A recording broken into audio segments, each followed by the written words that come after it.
programs that existed in the past that DWA funded.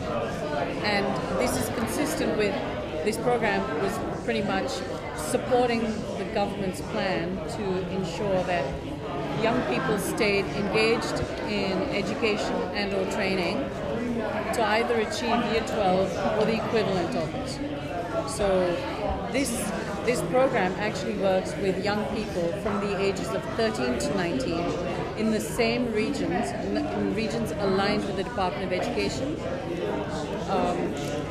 And they would work with young people who are in school and having some difficulties, though not very much of their attention is focused on that group, because in schools in Victoria have a number of support facilities for young people.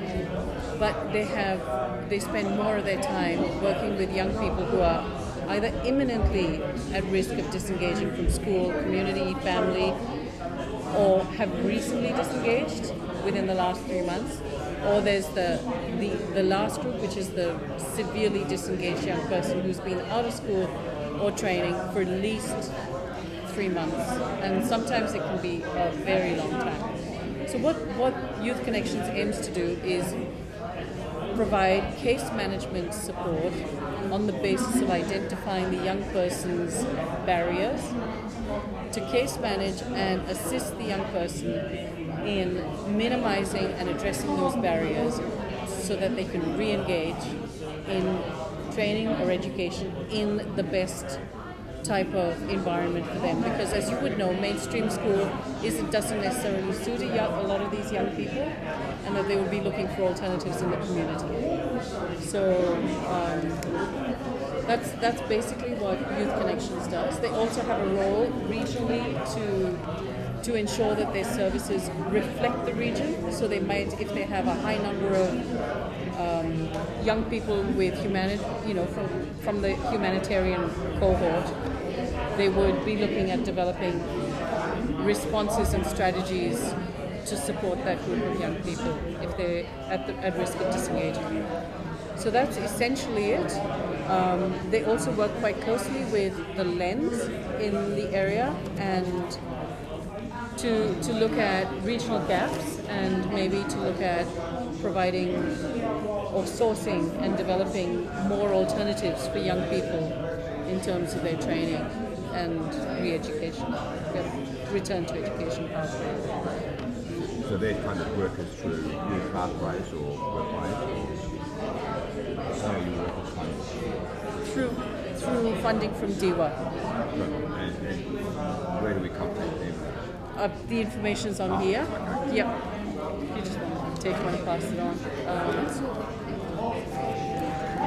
DWA is just the Department of Education, Employment and Workplace Relations. If you have any questions, I'm happy to answer. Thanks.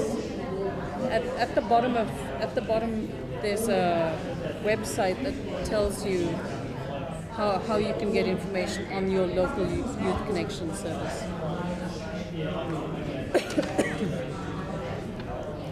Has anyone had anything to do with the Youth Connection service? I'm pretty sure that they're delivered through youth pathways.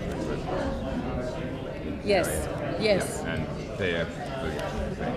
Yeah, because they have very close collaborative relationships with most other, like especially with Headspace, with substance abuse services, YSAS or whatever. A lot of their kids might be, the young people coming to youth Connections could be homeless, may have literacy and numeracy issues, may have behavioral issues. So they're very accustomed to dealing with this cohort and knowing what supports exist in the community.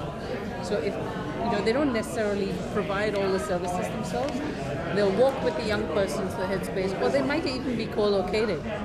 Quite often you'll find that there'll be a hub of services in a particular area, and they work collaboratively to make sure the young person doesn't slip through.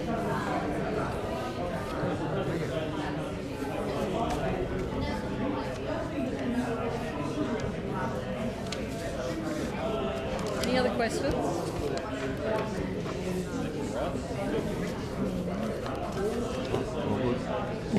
Okay. So which organization do you work for? all our secondary clubs. Oh, all right. Okay. And like I said, I'm pretty sure it goes through work with youth connections to deliver your program. Yes. $725 for 21 or more students. What about community VCAL? The way the community VCAL programs could work is if, for example, your students are actually perhaps officially enrolled at the local secondary school college, because the funding goes to the school, then what we'd be encouraging you to do is actually have a chat to the school to see whether some of that funding could be redirected to your program. We encourage that schools look at the best way to utilise the funding that makes sense for them locally, rather than us from our point of view saying, no, you have to do it for your year 9s, or it has to go to VCAL, or it has to go so it doesn't actually go to community VCAL? The funding itself does not go directly to the actual community VCAL group. It does go to the actual school itself, and how the school then decides to utilise that funding to support their students is pretty much a local decision how that works. The program itself, though, in our colour sheet, what you'll find does consist of 5 different elements, which does dovetail in quite well with what VCAL's on about. The first of those is encouraging young people to be involved in a community project or a series of volunteering activities of some sort. Rather than us telling them what that has to be, it's up to them to look at what works best for them. So anything from environmental projects to working with the CFA to working on issues of concern that they might actually have. So they need to put together a bit of a project. They also get the opportunity to be involved in some form of recognised training, which can dovetail into the Cert 1 or Cert 2 or Cert 3, which they're doing through the VCAL program anyway. We want them to also have the opportunity to improve their communication skills, improve their project management skills, find out more about their community. So if you're doing a lot of that stuff through PDS anyway, or if you're doing a lot of that kind of investigation and skill development anyway, it does tie in really well there as well.